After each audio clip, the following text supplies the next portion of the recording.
Sabi nila, ang pagiging guro ay araw-araw na pag-aaral. Hindi ko alam kung kailan ako tumigil mag-aral para matuto at ituro ito sa mga mahal kong estudyante. Ang alam ko lang, mahal ko ang pagtuturo, kahit pa mahirap minsan aralin ang mga nakasanayan ng mga estudyante ko.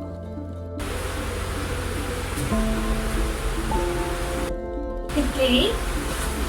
So, good morning everyone. My name is Hannah Miranda, or you can call me Ma'am Kai. And today I will be your facilitator. So, we have seminar for course design and delivery now. Okay. Today, we will tackle about a lot of things about creating course design for you to become a better teacher educators. Okay. So, any one of you can tell me about course design. Okay, Mr. Ursula? So for me po, the course design is sample, Canva. So ito yung gumagawa tayo ng PowerPoint, mas napapadali siya yung maano yung flow ng ating gawa. Okay, exactly. So you have mentioned the Canva. Okay? Canva was made to help us create PowerPoint presentations easily, okay, in a more effective and efficient way. And now, those are just an example of course design. Okay, so now, I will show you some video demonstrations of how to do a course design. Okay, so please watch carefully and take down notes if you want. Okay, so later I will ask some questions and I will give the activity. Okay? Isa akong guro at ngayon nagtuturo naman ng mga susunod na magiging katulad ko.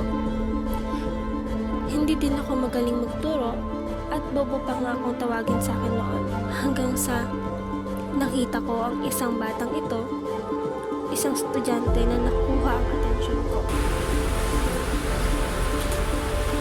Okay, so now that you have watched the video, so may I ask any one of you what have you learned about the video I presented a while ago? Anyone? What have you learned about the video I presented a while ago? How about the course design? No one? Okay, Mr. Ursula. So yung base sa pinanood ko po, yung isang bata, natututo siya sa cellphone niya na gumamit ng sinasabing Canva na yun naisip niya para gumawa ng kanyang PowerPoint sa kanyang reporting sa school. Okay, so exactly. Okay, so hindi lang siya basta sa laptop na gagawa, sa computer, but also we can do it on our cell phones, on our gadgets, personal gadgets. Okay, so ngayon, yung mga bagay na yan, hindi lang teacher ang gumagamit niyan, okay? Hindi lang tayong mga educators, kundi ang mga estudyante din natin. So, talagang importante na siya sa mode of education ngayon dahil yun na talaga yung top priority di ba? So, ano na kasi tayo, di ba? Digital na tayo, digital generation. So, kailangan na din natin mag-adjust sa generation ng mga tinuturuan natin. Okay? Now, I will leave you an activity. I will leave you for about a couple minutes, 15, okay, para sagutan ninyo, okay? So, you can actually help each other kung kinakailangan, okay? Ask some questions, collaborate your ideas, ganun. And later, papasa nyo din to sa akin, okay? Then after that, I will ask a question about the activity I have given to you, okay? Okay. So, and if you have any more questions, you can ask me, okay? Hindi ko alam kung bakit parang nakikita ko ang sarili ko sa kanya. Subalit, nung ako katulad niya lamang, hindi din ako ganun kagalingan sa teknolohiya.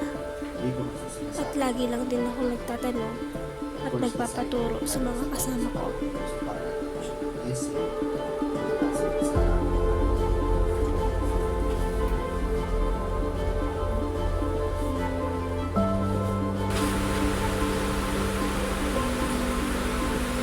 Okay, so are you now done with your activities? Yes, ma'am. Okay, so can you pass it forward? Thank you. So now, may I ask you about the activity? What do you think is the purpose of course design to you as a teacher educator? For me as a future educator, mas kailangan po natin ng course design para mas mabilis po natin ma-process o mabilis po ma-catch up ng estudyante yung turo natin lesson. Okay, exactly. So, nabanggit mo yung mas madali nilang makatch up. Actually, totoo. Kasi karamihan ng mga estudyante ngayon, since digital, dati gumagamit tayo ng mga visual aids. Ngayon, ang ginagamitan natin is PowerPoint presentations. And ngayon, mas nadadalian tayong makuha yung attention nila through these presentations. Okay? Through these PowerPoint presentations. And exactly, so mas nakaka-catch up nila yung lessons doon. Then, to you, in the seminar that is conducted today, what do you think is the contribution to you as future educators, or what will it benefit to you? Me as a future teacher, kasi ngayon tayong mga estudyante pa lang, ginagawa na natin yung makabagong course design. So maaari natin siyang ituro sa magiging estudyante natin balang araw. Oo, tama. So, maaari natin siyang ituro sa mga estudyante natin. Actually, there is subject na ICT, di ba? At doon, tinuturo yung paggawa ng iba't ibang course designs. And now, that we are in this seminar, mas magtutulungan tayo nito at mas mabibuild dito yung characters natin as educators. And I hope kayong dalawa may natutunan in this seminar that we conducted. Okay? So nakikita ko si Miss Ashong kanina, parang nakikita ko sa kanya yung dating ako, my younger self, na at that age, nahihirapan din ako to catch up the lessons about course design. Kasi syempre ang hirap, di ba? Gagawa ka sa cellphone, gagawa ka sa laptop ng PowerPoint presentations, and that is not easy. Okay? Kasi kailangan din natin pag-isipan ng mabuti kung anong ilalagay natin sa PowerPoint natin, di ba? Para ma-deliver natin ng maayos yung mga lessons. Di ba?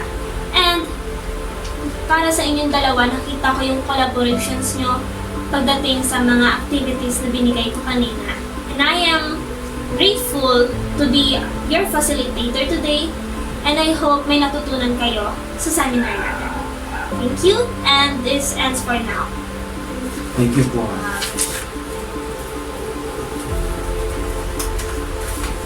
Lahat tayo ay kayang maging guro, pero hindi lahat ay kayang magpakaguro. Kaya sa lahat ng katulad ko, laban lang. Ang importante umuusad, darating din tayo sa finish line.